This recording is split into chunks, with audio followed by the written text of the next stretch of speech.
and then all of a sudden you just know it's not going to work, and you just take a deep breath and go, do anything. I can't do it, you know. You take it, God. I can't do it anymore. It's the best feeling in the whole world. It's like something moves through you, and you're done, and something changes there that figures it out for you. And that's what this saying yes to life, that's David Rico, that's his idea about how we handle these 5 things we cannot change, these givens in life, is to be able to just say yes, just surrender. Say, yes, it is. This is what's happening. You know, I'll change what I can. I'll have that wisdom in me to be able to change what I can do humanly. But other than that, I let go and let God. I let somebody bigger than me, something, some energy bigger than me take over and handle what it is that I can't handle in my life. The wisdom to change what you can. The wisdom to change what we can. And so today we're focusing on life's not always fair. And the truth is, it's not always fair. You know, good people get hurt. You know, life hurts. You know, we get into trouble. We get hurt. We get cheated on. We get lied to. It's not fair that we get stolen from. And yet, life is good. Life is precious. And life is beautiful. You know, the truth is that it's all of it. Life is all of it. There isn't any of us who haven't experienced all of life. And that's what we do, is we experience the 10,000 joys and the 10,000 sorrows, is what the Buddhists call it. And our job is to take it all in and balance it. And to focus on the love that we have for it all, the unconditional yes for life. The yes for life. Because it's the reality. It's the reality of what the human world is about. And what Rico says is that our psychological work is to grieve those losses of what's not fair in life. And our spiritual work is not to retaliate against the situation or those who have hurt us. It means to let go. It means to be kind anyway. To be kind anyway. To keep our heart open and be vulnerable. Rico says that we live in a society of retaliation. I'm thinking about that. You know, that's true. That's very true. Think about from the time that you were a kid in school, too. I was kind of thinking about, you know, how it starts. I mean, who knows? But I remember Kenny Herr was, when I was in like 6th grade, I remember everybody had, you might have been one of these guys in class, Tom, I don't know. the one that always gets in trouble, the one that's always getting in trouble or doing, you know, something that the teacher yells, because you could probably name him. I bet you could go back to your school right now and name the kid that got in trouble all the time. Mm-hmm. And Kenny Herr was the one that did. And I remember every single day he would say filthy language. That was what his offense was, the filthy language. And he would have to get up in front of the class and open his palms while the teacher whacked him. That was the punishment, you know. And you know that's how it was taught. I mean, that's what we had to do. It was okay to do that. And you know, you can make sure nobody else used filthy language in that class. But Kenny kept doing it, and he kept getting it. So I'm thinking it starts really young, you know, with our parents. It's in our political system, you know. It's how we do it to maintain peaceful relations. We retaliate. We have this threat of retaliation is made very clear. You know, it's how when we're little, at least for me, it was how God functioned. Right? It was how God functioned. If you offend God, he takes revenge and it goes for 3 generations. That means 3 generations back. One of my relatives did something, I'm going to get the revenge for it. That's the old tradition, fundamental Christian attitude, you know? And we were raised that way. So we have it kind of embedded in us. We have this society of we got to retaliate back. We have to retaliate back. We see it in all the movies. There's a hero, and then there's the guy who, you know, gets the bad guy, right? You get the bad guy. That's what my little grandson, he loves those video games, you know, that he can go get the bad guy so we can retaliate against them.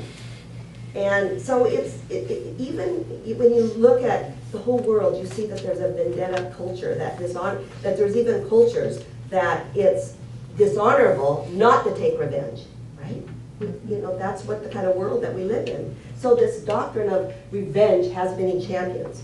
So what I want to do is take a look at, it's got to start here. We know that. It's got to start here with us before our world changes, before society changes. And that's what we do in groups like this. We look at ourselves in relation, to the world and what's going on. So I'm asking you to look and see if you retaliate, to look in your heart and see, what you do to, it's just a part of your culture, part of what you do.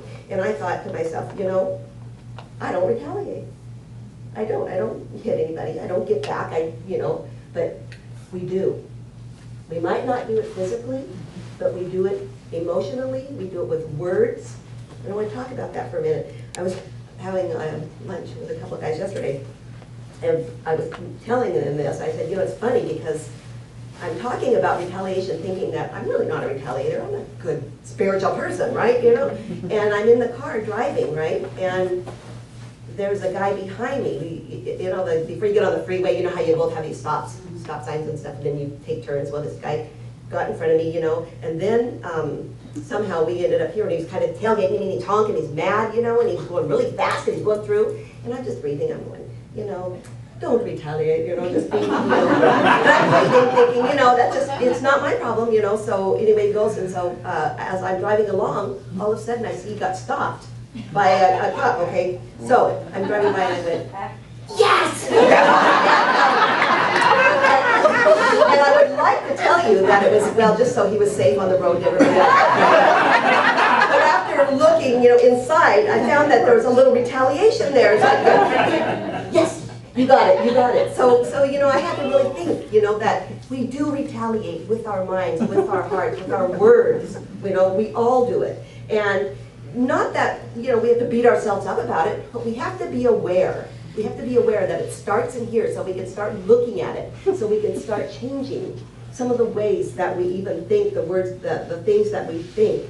It's an interesting thing that sometimes we will use names to do it. Jerk, creep, this guy, or we'll talk to somebody else about it, and that's retaliation. Have you ever known anybody who slams cupboard doors? It's kind of done passive aggressively, but that's a retaliation. Somebody does something and they're mad and they slam the door, or they do something like that. That's a retaliation. So think in your life if you've ever been a part of that. And I'm sure you have. You don't have to say it, unless you want to come to class afterwards and talk about it. But we have to stop thinking retaliation, too. We have to stop thinking retaliation. Rico says that in an evolved society, that retribution is replaced with restoration. And I like that because I looked up really what restore is, and restore is to put back to its original place. Now think about that. When we restore ourselves, we're back to our original nature, which is a blessing, which is love. So when we restore ourselves for retaliating, we start to go back to the original love that we are. And we're the piece of the divine, and the more that we see that, the more that we grow and grow and grow, the more that we retaliate, the more that we shrink. Does that make sense to you? The more that we restore ourselves. I love that. So restoration is about harmony. It's about harmony with each other. It's not about revenge. It's not about the old eye for an eye, but it's a humanitarian way to seek justice. There's a humanitarian way. We acknowledge that things are unfair. That is true. We don't need to retaliate. There's other ways that we can get back. I don't even like the word get back. There's other ways that we can deal with it. But see the wording even? Get back, because we have to make right. We have to make right. If we're treated unfairly, that's what we do. Inside, we have to get back. We have to retaliate. Why is that? And it's because of what we talk about all the time about the ego, he calls it the neurotic ego. That's who we are. Actually, that's not true. That's not who we are. It's a face. He calls the ego, it's an incrustation of energy. I like that word. It's like an incrustation is the heavy metal. It's heavy.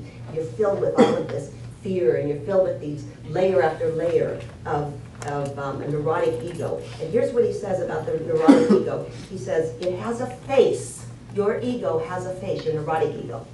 And the face is F-A-C-E. F is for fear. A, it's attached. B, it wants to control. And E, it's entitled. So all of us have that energy, that coating on us of fear, attachment, control, and entitlement.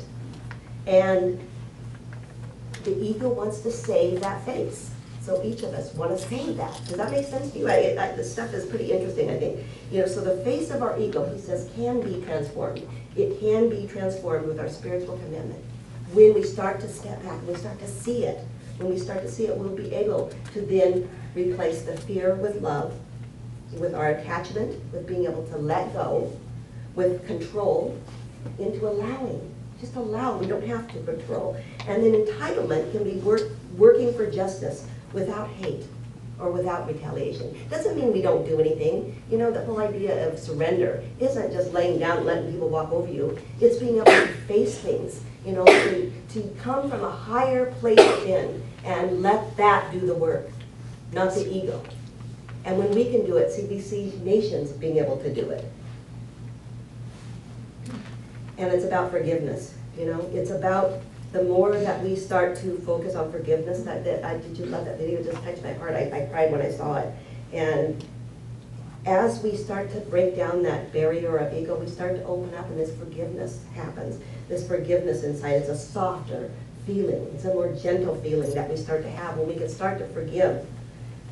It's the first step to this inner peace. Everybody wants inner peace, and we have to start with forgiveness. We have to. It's this absence for retaliation. It's an absence for the need to retaliate. There comes a time, I think, when we don't even care to react, And I notice this at certain times in my life. It depends if I'm prayed up. I say that a lot. If I'm in a space where I've been, in doing my spiritual practice through meditation, through reading, through music, through chanting, whatever it is that you do, when you're in that space, you don't feel that need. It's like you're bursting with so much love that that guy could have went right by me and I, would have just wished him well, right? And that's what our practice is to wish everybody loving kindness and to wish him well-being, not wanting to retaliate at all. It's about forgiving, letting go, giving up the grudges that we have. That's so huge. When we look at our families and our friends, that's where we start. What are we holding? What grudges are you holding? Who do you need to forgive in your family? Because you forgive for you. You forgive for you, your brothers, your sisters, your friends. We start with each other in this room. Did somebody say something? We need to forgive it. Why? Why? Because we're connected. And it hurts you, right? When someone else hurts, you hurt too, somehow, at some level. We have strings of vibration that are attached to each other. And when you hurt somebody else, you hurt yourself. And when they hurt you, they hurt. And so it has to stop with forgiveness and with love. And we see, these people in society that are able to forgive so much. Gandhi, it's interesting. James, I had to talk with you about last week about Corrie ten Boom. What was she, a grandmother? Was she your just like a grandmother to you? And if you guys knew who she was, I read the article on her, and my heart just opened up. A Dutch woman, Christian lady who went through, hid Holocaust victims in her bedroom. Actually, it's her own little bedroom that she had, her own family. Amazing. She was punished for it. She went to prison, went through amazing stuff, and came back out and forgave and communicated and taught forgiveness and love. And I'm thinking about how many people, even now, I read the stories of the Boston Marathon, and there's people there that are forgiving. There's stuff that people go through, unforgivable stuff, and somehow they find this incredible courage to forgive. And so it has to start somewhere, just with a little forgiveness in our family for something, or friends, for something that somebody said, because we are so connected. We are so connected. We need to forgive too. I can't stop without saying we gotta forgive ourselves. That's huge. It starts there. If we hold something within ourselves, we'll never be able to forgive other people, because it always starts there. It always starts there. So I want to let Judy talk. So I want to just close with this story by Stephen Levine, because it kind of touched my heart, because I think it's about seeing, even people you would consider your enemies, they're not, but you would consider, that seeing the God, seeing the love in them, And he tells the story about after his meditation retreat in India, he had a guy that he was really close with, and the guy told him the story. And he says he was walking through the streets in India after the retreat, and a beggar guy comes up to him, and he says, you know, give me the money, give me some money. And he goes, oh, well, sorry, I don't have any money. And he kept walking on, and then the guy walks up to him and he said, give me some money, give me some money. And he goes, you know, I don't have any money, sorry, you know. He walks on, and finally, you know, he opens up his pockets and he goes, see, I don't have any money. So he walks on, and pretty soon this guy comes back to him again, and he goes, give me some money. And the guy looks at him, and he said, you know, I just have been to a meditation retreat, and I'm so filled with love, but I have no money, and I only wish you well. And then the guy just stared at him, and he looked at him, and he held his hand, and he looks and he said, deeply in his eyes, and he says, when you see God in everyone, then everyone will see God in you. The idea being that when we are able to see God in every single person, even those who have offended us, those who have hurt us, when we see God in the situation, you know, then we are acting from that spot of God, because that's who we are at our deepest level. So life isn't fair at all, you know, we gotta just know that. We surrender to that, we accept that, we say yes to that. No one said it would be, but we're blessed. We are so blessed to be here and to experience this precious human birth. There is so much to be grateful for, so much to be thankful for. You are here, all of you, as teachers, for yourself and for everybody else, for everybody else. And so that's my prayer, is that we live from this deepest love possible, that we open our heart, that we say yes to what is, to live as deep and to live as loving a life as possible. Thank you.